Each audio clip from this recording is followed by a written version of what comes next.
My name is Tessa Whitmore, and I was 36 years old when I watched a little girl bring an entire room of millionaires to complete silence. She didn't scream. She didn't throw anything. She simply curled into a corner beneath a grand staircase, clutching a worn teddy bear while the most expensive child therapists in the country admitted they couldn't reach her. Her billionaire father stood frozen, surrounded by executives, security guards, and experts who all had impressive titles but no answers. Then, the quiet single dad who cleaned the building every night slowly walked toward her with nothing but a mop bucket and tired eyes. What happened next changed every life inside that mansion forever.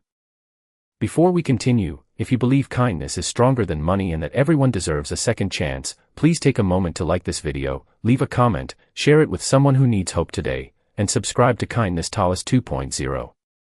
We would also love to know where you're watching from, so tell us your country or city in the comments below. The Whitmore Foundation's annual charity gala was supposed to celebrate generosity, but everyone attending that evening cared more about appearances than compassion. I had been invited because I worked as the family's event coordinator, and I had watched billionaire Harrison Whitmore spend millions trying to help his only daughter, 8-year-old Cora. Since losing her mother 2 years earlier, Cora had stopped trusting people.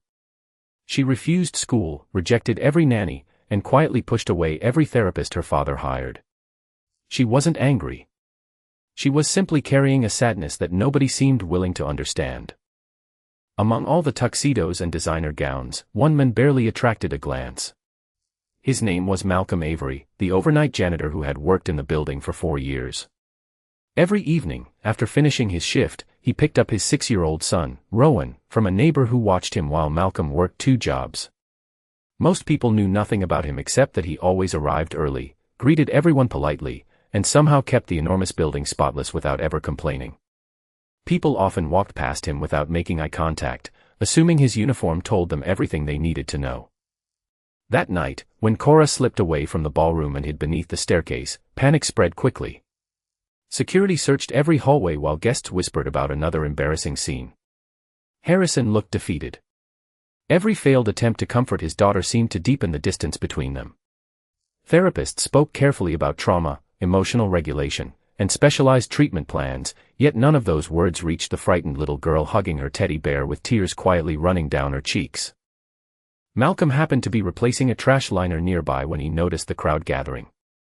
Unlike everyone else, he didn't rush toward Cora. Instead, he quietly sat several feet away on the polished floor and continued repairing the loose wheel on his cleaning cart.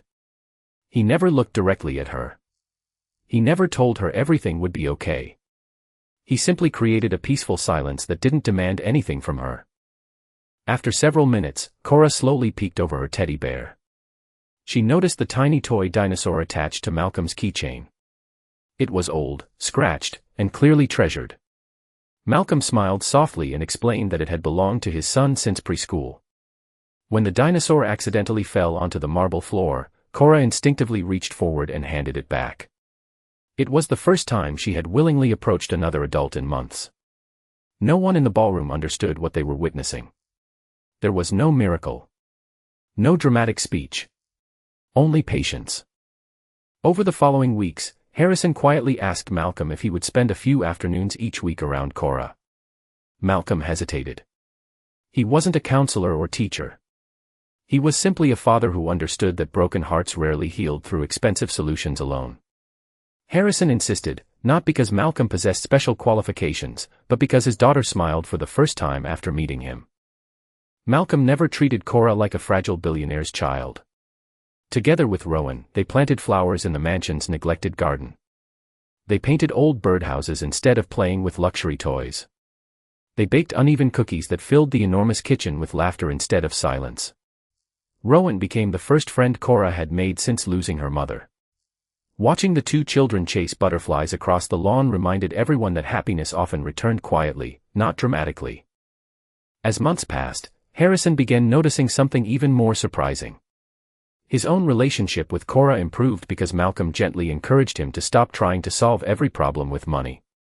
Instead of buying gifts, Harrison started reading bedtime stories. Instead of scheduling specialists every weekend, he canceled meetings and attended school art projects. The little girl who had hidden beneath a staircase slowly began trusting her father again. The media eventually discovered the story, expecting to find some unbelievable secret behind Malcolm's success. Headlines searched for military backgrounds, psychology degrees, or hidden fame. There were none. Malcolm's greatest qualification was that he knew what it felt like to raise a child while carrying grief of his own. His wife had passed away when Rowan was only 3 years old, leaving him to rebuild their lives one exhausting day at a time. He never claimed to know all the answers. He simply refused to let another child feel invisible. 1 year later, at the next charity gala, the room looked very different. Cora confidently walked beside her father, proudly introducing Malcolm and Rowan to guests who once ignored them. Harrison announced that the Whitmore Foundation would create scholarships for single parents returning to school and establish counseling programs for grieving children. Then he surprised everyone again by promoting Malcolm to Director of Community Outreach, believing the men who had quietly changed one little girl's life could inspire thousands more. If this story touched your heart, please don't scroll away without showing your support. Like this video, share it with someone who believes kindness still exists, and subscribe to Kindness Tallis 2.0 for more unforgettable stories that remind us what truly matters. Before you leave, please write this in the comments: kindness sees what money cannot. That evening reminded every person inside the mansion that wealth could build beautiful homes, but only compassion could make them feel safe. The impossible wasn't accomplished by power, status, or fortune.